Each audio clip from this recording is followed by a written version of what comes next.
Assalomu alaykum. Bugungi darsimiz Euler teoremasi haqida bo'ladi. Euler teoremasidan qayerlarda foydalanamiz?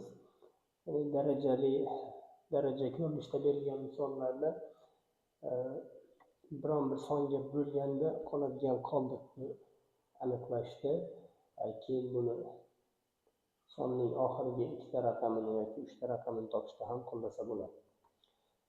Demak, Euler teoremasini aytishdan oldin Euler funksiyasi haqida gaplashishimiz kerak. Euler funksiyasi qanday funksiya? Deylik, biron son berilgan, uning kanonik shakli a son berilgan bo'lsa, uning kanonik shakli p1 ning alfa birinchi darajasi, p2 ning alfa ikkinchi darajasi va hokazo pn ning alfa n'inchi darajasi. Mana shunday ko'rinishda bo'lsin. Bu yerda p1, p2, pnlar tub sonlar bo'ladi, ya'ni tub ko'paytiruvchilar, alfalar esa ularning darajalari. Masalan, endi bunaqa yozuv tushunish qiyinroq bo'lsa, bitta misolda ko'rsataman. Masalan, 20 degan sonni kanonik yo'lmasini yozadigan bo'lsak, bu 2 ning kvadrati ko'paytirilgan 5. Bu yerda p1 ning o'rnida 2 kelyapti, p2 ning o'rnida esa 5 kelyapti, alfa 1 ning o'rnida 2, alfa 2 ning o'rnida 1 kelyapti. Mana shunday berilgan bo'lsin. Son. Endi bizga shunday masala qo'yilganki, a sondan kichik va u bilan o'zaro tub bo'ladigan sonlar nechta? Ularning sonini aniqlash masalasi qo'yilgan bo'lsin. Xo'p, keling buni phi bilan belgilaymiz, ya'ni buni topish uchun mana bunday qilamiz. Phi a. Mana shuni Euler funksiyasi deydi. Yani Euler funksiyasida demak buni hisoblashda o'sha sonni o'zi yoziladi, a son, va qovus ichiga birdan o'sha tub ko'paytiruvchilarning teskarisini ayirganmiz. 1 minus 1 taqsim p2 va hokazo 1 minus pn. Nechta bo'lsa, bular ayrilib mana shu ko'paytiriladi. Mana shu yerda chiqqan son bu Euler funksiyasi hisoblanadi. Ya'ni Euler funksiyasi yordamida hisoblanadi. Ya'ni u yerda chiqqan son o'sha a sondan kichik va u bilan o'zaro tub bo'ladigan sonlarni nechta ekanligini bildiradi. Xo'p, bitta misol ko'radigan bo'lsak, mana o'sha 20 ni ko'raylik. Ya'ni phi 20 deb oladigan bo'lsak, bu 20 ko'paytirilgan 1 minus 1 taqsim 2. Ya'ni mana bu 2 ni olyapmiz. 1 minus 1 taqsim 5. Teng 20 ni ko'paytiramiz 1 taqsim 2 ga va 4 taqsim 5 ga. Demak, bu 8 chiqyapti. 8 ta ekan, demak 20 dan kichik va 20 bilan o'zaro tub bo'ladigan sonlar 8 ta ekan. Ularni qaysi sonlar ekanligini ham keling ko'rib chiqaylik. 20 bilan 1 o'zaro tub bo'lganligi uchun mana shunday shaklda yozaman. Xo'p, 20 bilan 3 2 bo'la olmaydi, chunki o'zaro tub bo'la olmaydi. 20 bilan 5 ham bo'la olmaydi, 6 ham bo'la olmaydi, 7. 20 bilan 8 bo'la olmaydi, 9 bo'ladi. 20 bilan 10 ham bo'la olmaydi, 11 bo'ladi. 20 bilan 12 bo'la olmaydi, 13. 20 bilan 17 bo'ladi va 20 bilan 19. Mana sanaydigan bo'lsak 1 2 3 4 5 6 7 8 ta ekanligini ko'rish mumkin. Mana Euler funksiyasi mana shu narsani hisoblab beradi bizga. Ya'ni berilgan sondan kichik va u son bilan o'zaro tub bo'ladigan sonlarning nechta ekanligini. Endi Euler funksiyasini Euler teoremasida qo'llanilishi bor. O'shaning uchun Dastlab Euler funksiyasini ko'rib chiqdik. Endi Euler teoremasi nima deydi? Euler teoremasini yozamiz mana bu yerga. Euler teoremasi. Euler teoremasi shunday deydi.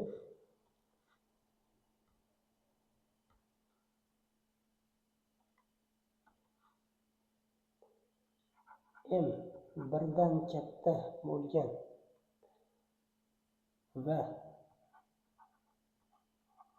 E kubi A bilan M birga teng bo'ladigan bo'lsa, ya'ni o'zaro tut bo'ladigan bo'lsa,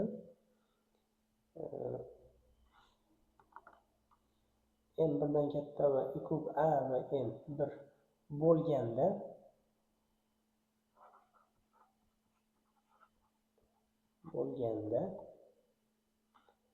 quyidagi taqqoslama o'rinli. Quyidagi taqqoslama o'rinli.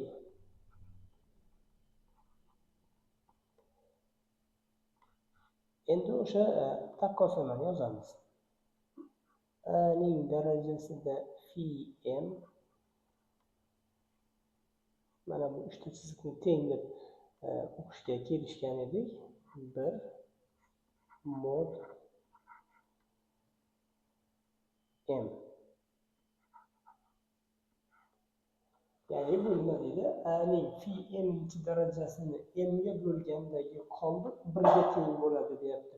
Phi m ni qayerdan olamiz? Phi m mana m shu berilgan son bo'ladi, birdan katta son. O'shanda phi m ni mana bu Euler funksiyasi orqali hisoblab olishimiz kerak. Bu yerda mana yozib qo'yamiz phi m ni, phi m izoh berib qo'yamiz. Bu Euler funksiyasi.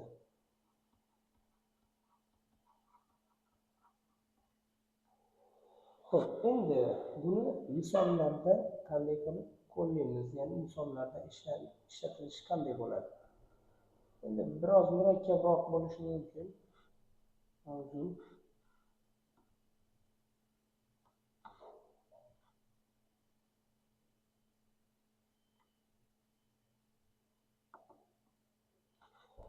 Xo'p, hozir misollar ko'rib chiqamiz.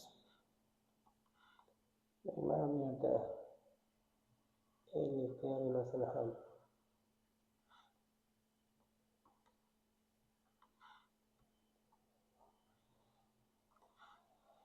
belgilab qo'yaylik. Xo'p.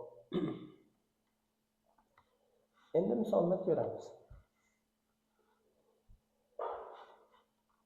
Xo'p, ixtiyoriy bitta misol olamiz. Birinchi misol. Yana bitta misolga o'tishdan oldin yana bitta narsani eslatib o'tay. Biz bundan oldin ya'ni qoldiqli o'sha bo'lgandagi qoladigan qoldiqlarni hisoblashda, qoldiqli bo'lish mavzusida Ferma teoremasini o'rgangan edik. Ferma teoremasi bu Euler teoremasining xususiy holi hisoblanadi. Ya'ni unda ham xuddi shunday narsa bor edi. Ya'ni A ning p minus birinchisi p ga bo'lgandagi qoldiq 1 ga teng keladi. Bu yerda p tub son bo'lishi shart edi. Ya'ni mana bu yerda hozir A ning darajasida phi m turibdi. Bu phi m mana 8 chiqyapti bizda yoki boshqa son chiqishi mumkin. Ya'ni tub son bo'lishi majburiy emas phi m bu yerda. Ferma teoremasida mana shu yerdagi son tub son bo'lishi kerak edi. Yo'q, bu yerda mana bu m son tub son bo'lishi kerak edi, lekin bu yerda m ni tub son deb aytmadik. Mana bu yerda ixtiyoriy bu m son birdan katta bo'lsa bo'ldi. Ferma esa mana shuni tub son bo'lishini aytardi va bunda ham mana bu shart bor edi. Bu yerda tub son bo'lishi shart emas. Keyin mana bu n ni hisoblaydigan bo'lsangiz, hozir phi m ni mana bu m tub son bo'lsa agar mana shu yerga yozaylik. Agar m tub bo'lsa Euler teoremasi Ferma teoremasi bo'lib qoladi. Ya'ni Ferma Euler teoremasining xususiy holi ekan. M tub bo'lganda yoki bo'lsa bu Ferma teoremasi bo'lib qoladi. Ya'ni ixtiyoriy tub sonni olib tekshirib ko'rishingiz mumkin. Biron bir tub sonni oladigan bo'lsak, tub sondan kichik bo'lgan u bilan o'zaro tub bo'ladigan sonlar p minus bitta bo'ladi. Masalan, oddiygina oladigan bo'lsak, mana 3 ta oladigan bo'lsak, 3 bilan 3 dan kichik bo'lgan 3 bilan o'zaro tub bo'ladigan sonlar 3 va 1, 3 va 2. Boshqa yo'q. Mana 2 ta bo'lyapti. Endi 5 ni olamiz. 5 ni oladigan bo'lsak 4 ta bo'lishi kerak. Hozir biz aytgan qoida bo'yicha 4 ta bo'ladi. Qaysilar? 5 bilan 1, 5 bilan 2, 5 bilan 3 va 5 bilan 4. Mana 4 ta bo'lyapti. 7 ni olsangiz 6 ta bo'ladi. 17 ni olsangiz 16 ta bo'ladi. 19 ni olsangiz 18 ta chiqadi. 37 ni olsangiz 36 ta chiqadi va hokazo.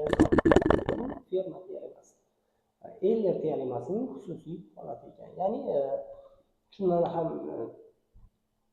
o'zlashtirish bizga osonroq bo'lishi mumkin. Ya'ni Ferma teoremasi haqida tushunchamiz bor. Endi Euler teoremasi shuni biroz umumlashgan holati ekan. Ya'ni bo'luvchini tub son bo'lishi bu yerda shart emas ekan. Xo'p, demak endi birinchi misolga to'xtalamiz. Xo'p, bir misol olsak, masalan 33.207 darajasi ni 28 ga bo'lgandagi qoldiqni toping. Qoldiqni toping. Mana shunday savol berilgan bo'lsa. Xo'p. Buning uchun nima qilamiz? Qarang. Bu yerda mana bo'luvchi, ya'ni 28 bu tub son emas, fermaga tushmaydi. Ferma bilan ishlab bo'lmaydi. Fermada mana bu son tub son bo'lishi kerak edi. Xo'p. Demak, Euler funksiyasini hisoblab olamiz. Ya'ni 28 ga nisbatan mana shu bo'luvchi, ya'ni bo'luvchi qanday son bo'lsa, o'sha Euler funksiyasini shu songa nisbatan hisoblashimiz kerak bo'ladi. Fi 28 imizga kanonik shakli kerak bo'lar edi. Mana yana bir marta yozaman. Kanonik shaklda yozaman. Endi bu 2 ning kvadrati ko'paytirilgan 7. Demak, bu 28 ni ko'paytiramiz. 1 minus 1 taqsim 2. Mana bu yerda 2 bor va 1 minus 1 taqsim 7. Va hisoblaydigan bo'lsak, bu 4 ko'paytirilgan 7 1 taqsim 2 va 6 taqsim 7 bo'ladigan bo'lsa, 7 lar qisqarib ketsa, 24 ni 2 ga bo'ladigan bo'lsak, 12 bo'lar ekan. Mayli, hisob kitobini endi og'zaki tarzda bajardim, 12 chiqadi. Xo'p, endi nima qilamiz? Qarang. Ferma, Euler teoremasiga ko'ra, Euler aytyaptiki, demak 33 ning 12-darajasini 28 ga bo'ladigan bo'lsangiz, u holda qoldiqingiz 1 bo'ladi. Mana bu yerda aytyapti.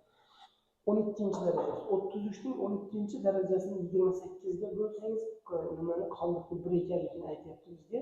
Endi bizga bu nima yordam beradi? Bizda 33 ning 12-si emas, 207-sini hisoblash kerak. Bundan foydalanamiz endi. Taqqoslamaning xossasidan foydalanib, ya'ni taqqoslamada ikkala tarafini ham bir xil darajaga oshirish mumkin edi. Ikkala tarafni ham bir xil darajaga oshirsak, demak bizda 12 ni kattalashtirish imkoniyati bor. Biz 12 ni 207 ga yaqin bo'lgan darajagacha kattalashtira olamiz. Bunday imkoniyatimiz bor. Xo'p, buning uchun nima qilish kerak? Endi 207 ni ichida 12 necha marta bor? Chunki yozgan darajaga oshirganda 12 ga ko'payadi. O'shaning uchun 207 ni 12 ga bo'lishimiz kerak. Xo'p, 12 ni hisoblaydigan bo'lsak, 12 ni 15 ga ko'paytirganda 180 bo'ladi. Yana 34 qo'shadigan bo'lsam, ya'ni 204 bo'ladi. 204 bo'lsa 207 ga yaqin keldik. Endi boshqa alamimiz demak 17. 17-darajaga oshirar ekanmiz ikkala tarafni ham. 33 ning 12-sining 17-darajasi, 1 ning ham 17-darajasi mod 28. Mana Euler funksiyasi bizga darajani kichiklashtirishga yordam berdi, lekin buni aniqlab oldik. Xo'p, endi 33.204-sini biz bilamiz. 28 ga bo'lsak nechi qoldiq qolishi? 1 qoldiq qolar ekan. Chunki 1.17-si ham 1 ga teng bo'ladi. Xo'p, endi bizga 204-si emas, 207-si so'ralgan. O'shaning uchun buni ikkala tarafini ham 33 ning kubiga ko'paytiramiz. 33 ning kubiga ko'paytiradigan bo'lsak, 33 ning 204-si ko'paytirilgan 33 ning kubi. Nega bunga ko'paytiryapman? Chunki 207 ni hosil qilish uchun. Bu yerda endi 1 ni 33 ning kubiga ko'paytiradigan bo'lsak, bu yerda 33 ning kubi hosil bo'ladi. 33 ning kubi mod 28. Mana shunday bo'ldi. Endi bu yerda 33 ning 207-si hosil bo'ldi. Demak, uni mod 28 ga bo'lganda 33 ning kubini 28 ga bo'lgandagi qoldiq bilan bir xil qoldiq chiqar ekan.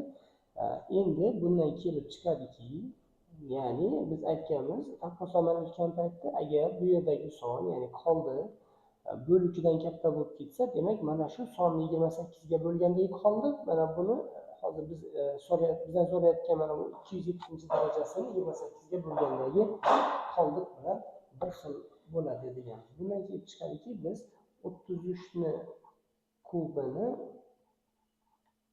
28 ga bo'ladigan bo'lsak qanday qoldiq chiqsa, bizning misolimizga javobi ham shunday chiqadi. Hop, endi 33 ning kubi. 33 ning kubini menimcha hisoblash mumkin. Bu juda murakkab emas. 33 ning kubini ustun shaklda hisoblasa bo'ladi. Demak, 33 ko'paytirilgan 33 bu 1089. Yana 33 ga ko'paytiramiz. 35937 bo'lar ekan. Demak, 35937 ni 28 ga bo'lganimizda qanday qoldiq qoladi deyaptimizdan. Demak, bo'lamiz 28 ga.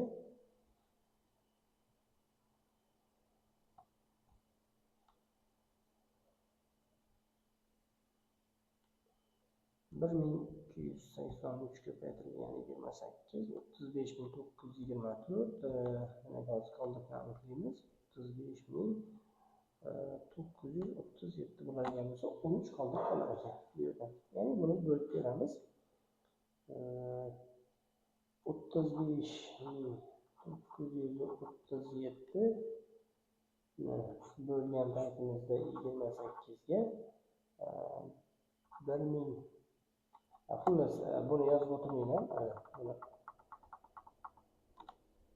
hisoblab ko'rishingiz mumkin. O'zingiz ham bu yerda x 13 ga teng chiqar ekan. 13 qoldiq qolar ekan. 33 ni 207-darajasini 28 ga bo'lganimizda. Biroz murakkabroq, chunki mana bunday sonlarni bo'lib hisoblash kerak. Bundan kattaroq chiqib qolishi mumkin yoki biroz cho'zilib ketishi mumkin. Bu Newton binom yordamida hisoblanadigan bo'lib qolishi ham mumkin. Endi murakkabroq mavzu. Endi buni qarang, 33 ni 207-sini 28 ga bo'lish, ya'ni buni 207-darajasini hisoblashni yo'lida bu misol, ya'ni buni 33 ni kubini hisoblash yoki buni 33 ni mana bu 35937 ni 28 ga bo'lgandagi ish uni oldida ancha sodda ish hisoblanadi. Xo'p, yana bitta misol ko'raylik. Demak, bu yerga sig'maydi, o'shaning uchun keyingi sahifaga o'tamiz. Xo'p.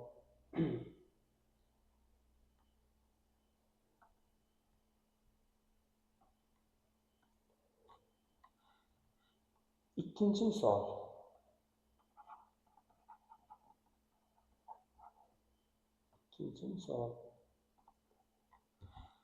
Xo'p, 2000, yana bu yilni olamiz. 2024 darajasida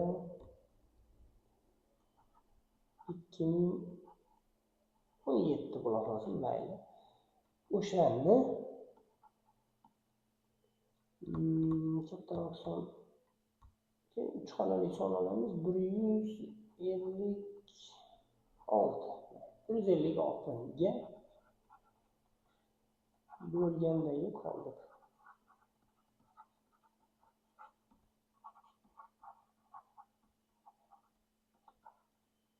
O'sha qoldiqni topishimiz kerak. Xo'p, Euler funksiyasidan foydalanishimiz kerak. Ya'ni 156 bu 156 ko'paytirilgan 156 ning kanonik yoyilmasi bu 2 ko'paytirilgan 78. Demak, 2 ko'paytirilgan yo'q, bu yerga 2 yozsak bo'lmaydi. Keling, shuni mana bu yerda yana bir marta yozaylik, chunki hammaga tushunarli bo'lsin. Bu 2 ko'paytirilgan 78 bo'ladigan bo'lsa, 78 ni yana 2 ko'paytirilgan 39, ya'ni uni ham 3 ko'paytirib 13 desak bo'ladi. Endi 156 ko'paytirilgan 1 minus 1 taqsim 2, 1 minus 1 taqsim 3 va 1 minus 1 taqsim 13. Buni hisoblaydigan bo'lsak, 1 minus 1 taqsim 2 bu 1 taqsim 2 ga teng, bu 2 taqsim 3 ga teng, 13 esa 12 taqsim 13 ga teng. Hisob kitob qilib ko'radigan bo'lsak, bu 48 chiqar ekan. Demak, Euler funksiyasi 48 chiqdi. Endi bizga bu qanday natija beradi? Ya'ni 2024 ning 48-darajasini 156 ga bo'ladigan bo'lsangiz, qoldiq 1 bo'ladi deyapti. Endi biz 48 ni bilib oldik, ya'ni 48-darajani 156 ga bo'lganda qoldiqni bildik. Endi 48 dan 2017 gacha bu darajani kattalashtirib boramiz. Ya'ni taqqoslamaning xossasidan foydalanamiz. Taqqoslamaning xossasida bir xil darajaga oshirish mumkin edi. O'shandan unga 217 ga yaqinlashishga harakat qilib ko'ramiz. Xo'p, buning uchun 2017 ni 48 ga bo'lib ko'rishimiz kerak. Endi men kalkulyatordan foydalanaman. Albatta, vaqt ketmasligi uchun 2017 ni bo'lamiz 48 ga. 42 dan bo'lyapti. Demak, 42 ni qoldiq qolyapti. 42 ni ko'paytirib ko'radigan bo'lsak 48 ga juda yaxshi 2016 chiqyapti. Demak, 2024 ni 48-darajasini 42-darajaga oshiraman va bu yerda ham 1 ning 42-darajasi bo'ladi. Bu mod 156 bo'ladi va bu yerda 2024 ning 2016-darajasini 156 ga bo'lgandagi qoldiq 1 ga teng chiqyapti. Endi 2017-si edi, o'shaning ikkala tarafni ham 2024 ga ko'paytiraman. O'shanda 2024 ning 2017-si bo'ladi va bu yerda 2024 qoladi va mod 156. Endi qoldiq bo'luvchidan katta bo'lib ketganligi uchun bu yerda 2024 ning 156 ga bo'lgandagi qoldiqni hisoblab qo'ysak bo'ldi. 2024 ni 156 ga bo'lsak, necha qoldiq qoladi? Bu yerdan x ni 152 ekanligini men hisoblab topdim. Ya'ni 2024 ni 156 ga bo'lsangiz 12 dan bo'ladi. 12 dan bo'lib mana shu 152 qoldiq qoladi. Demak, 152 qoldiq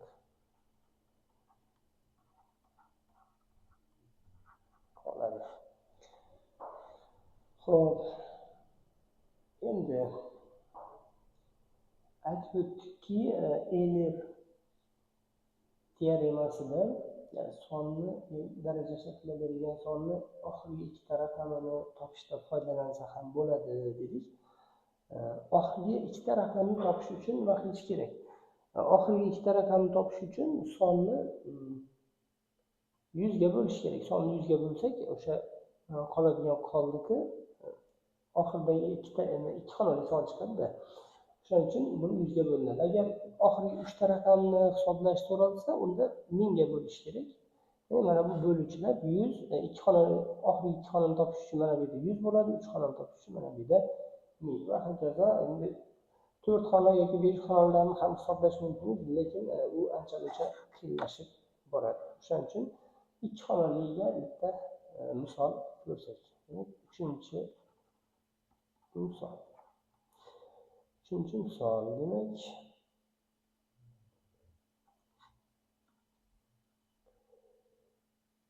misol olishimiz kerak. 18 mana shu nimani almashtirib oling. 18 ning 81-darajasi bo'la qolsin. 18 ning 81-sining oxirgi ikkita raqami nechi? Shunday savol bo'lsin. Mana shularni topish kerak bo'lsin. Xo'p, oxirgi ikkita raqamni topish uchun aytdikki 100 ga bo'lamiz deb. Demak, 100 ga bo'ladigan bo'lsak, bizning hozir böluvchimiz 100 bo'lyapti. Böluvchimiz 100 bo'lganligi uchun, demak, fi 100 ni hisoblaymiz. Fi 100. 100 ni bilamizki, bu 2 ning kvadrati va 5 ning kvadratidan iborat. Kanonik yo'llanmasi o'shaning uchun 100 ko'paytirilgan 1 minus 1 taqsim 2 va 1 minus 1 taqsim 5 deydigan bo'lsak, bu bizga 40 degan natijani beradi. 40. Demak, 18 ning 40-darajasini